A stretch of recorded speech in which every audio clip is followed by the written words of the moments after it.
Bence Morbius izleyebileceğiniz en kötü süper kahraman filmlerinden biri. Senaryo zayıf, anlatım sıkıcı, oyunculuk işte, CGI başarısız, müzik diye bir şey zaten yok.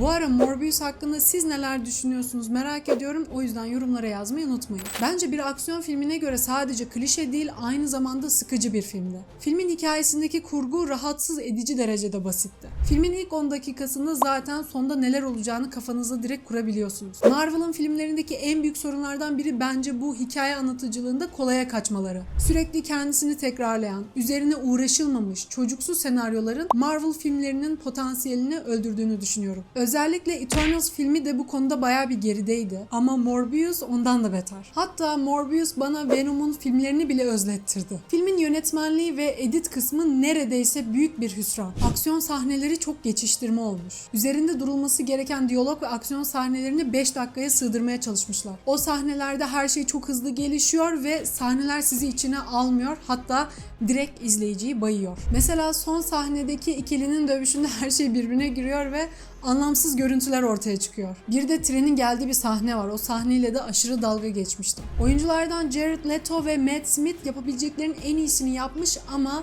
ne yazık ki senaryo ve hikayedeki karakter gelişimi oyuncuların içine etmiş.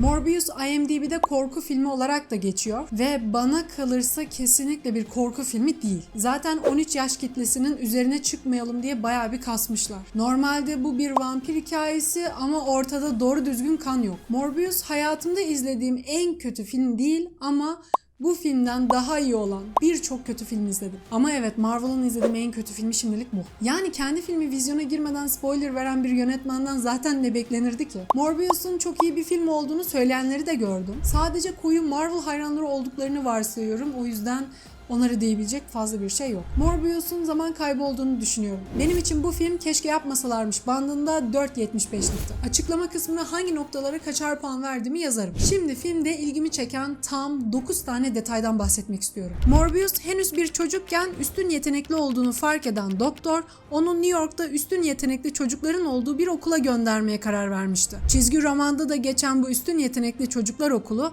aslında X-Men ve birçok mutant çocuğun eğitim aldığı bir yer. Filmde arada bir karşımıza çıkan Daily Bugle adlı bir gazete var. Biliyorsunuz ki orijinal çizgi romanlarda J. Jonah Jameson'ın sahibi olduğu bu yayında Peter Parker bir fotoğrafçı olarak çalışmakta. Ve bu sahnede sadece Morbius ile ilgili bir haber yok. Aynı zamanda Rhino, Black Cat ve Chameleon gibi karakterlere de göndermeler yapılmış. İlginç detaylardan biri gazete yayınının logosu Tobey Maguire'ın Spider-Man evrenindeki gazete logosuyla aynı. Belki de bu Morbius'un onunla aynı evrende olduğu ile ilgili bir ipucu olabilir. Filmin sonunda Martin ölmüştü ve tekrar hayata döndüğünde ise bir vampire dönüşmüştü. Bu durum çizgi romanda da gerçekleşiyor ve Martin sırf Morbius'u kendisi gibi gerçek, ölümsüz bir vampire dönüştürmek istediğinden Morbius'un bir düşmanı haline geliyor. Çünkü Morbius yaşarken vampire dönüşmüştü. Martin ise öldükten sonra dönüştü. Daily Bugle gazetesinin bir diğer sayısında ise Chameleon'ın Büyük Kaçışı adlı bir başlık gözüküyor. Bu da Spider-Man'in en tehlikeli düşmanlarından biri olan Chameleon'a bir gönderme.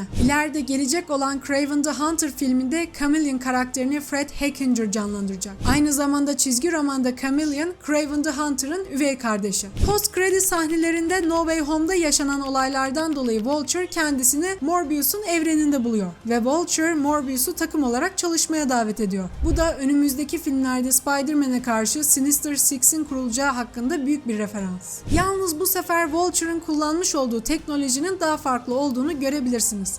Bu da Amazing Spider-Man 2'nin sonundaki Vulture'ın kanatlarını akla getirmiyor değil. Bir diğer detay Milo'nun diyaloglarında gizli. Milo Rus bir adamla kart oyunu oynarken Rus adamı sinirlendirdiğini ve bu yüzden korumalarını etrafında tuttuğunu açıklamıştı. Zenginlerle kart oyunu oynamayı seven bir aile var ve bu da Kravinoff ailesi. Yani bu ileride filmi gelecek olan Kravinoff ailesinin üyesi olan Kraven the Hunter'a bir gönderme. Morbius'un deney çalışmalarını yürüttüğü gemi çizgi romanda da geçiyor ama geminin adı çizgi romanda Zenith. Morbius filminde ise geminin adı Murna. Murna 1922'de çekilmiş ilk vampir filmi olan Nosferatu'nun yönetmeninin adı. Aynı şekilde iki filmde de bir vampir gemideki herkesi öldürüyor. Tabii Morbius'unkinde bir tek Martin hayatta kalmıştı. Birçok ölüm gerçekleştikten sonra gemiye varan FBI ajanı Rodriguez ve Stroud, San Francisco'da olanlardan beri böyle tuhaf bir şeyle karşılaşmadıklarını dile getiriyorlar. Venom'un San Francisco'da yer aldığını düşünürsek